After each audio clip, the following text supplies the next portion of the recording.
Hi guys, samahan niyo akong magluto ng giniling guys na may sayote.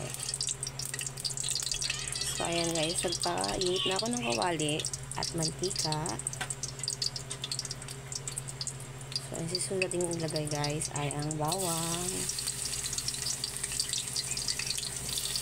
Dahil mainit na yung mantika natin, ilagay na natin ang ating bawang.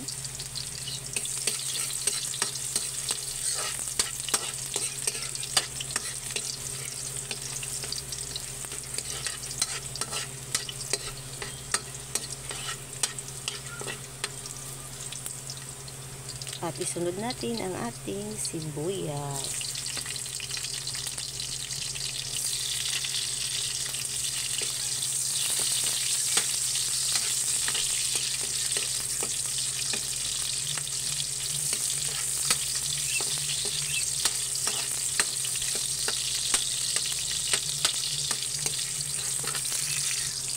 So ayan na nga guys, okay na yung sibuyas natin.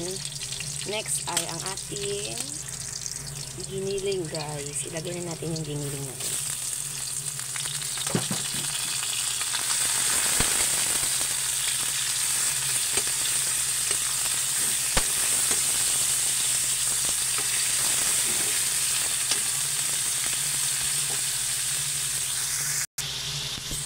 At lagyan natin siya ng asin.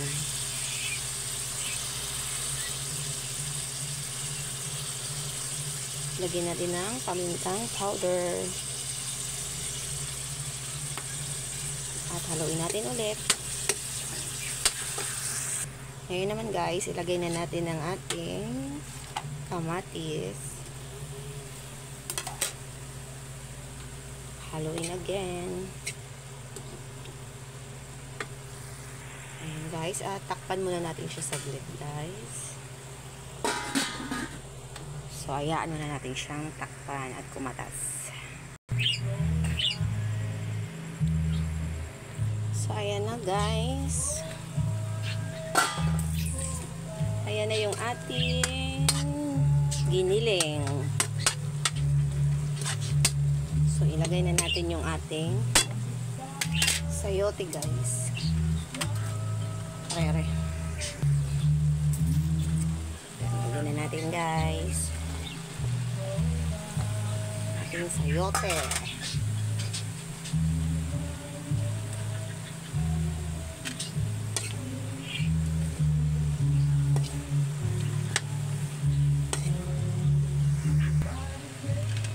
So, ayan guys, ang sayote natin. Lagyan na natin siya ng magic.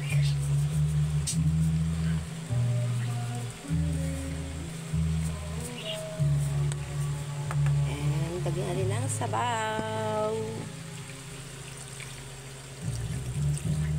So, yan. Alalambutin na lang natin yung ating sayote. So, yan guys. Takpan na natin siya para lumambot yung sayote. So, yan na guys. Luto na ang ating sayote.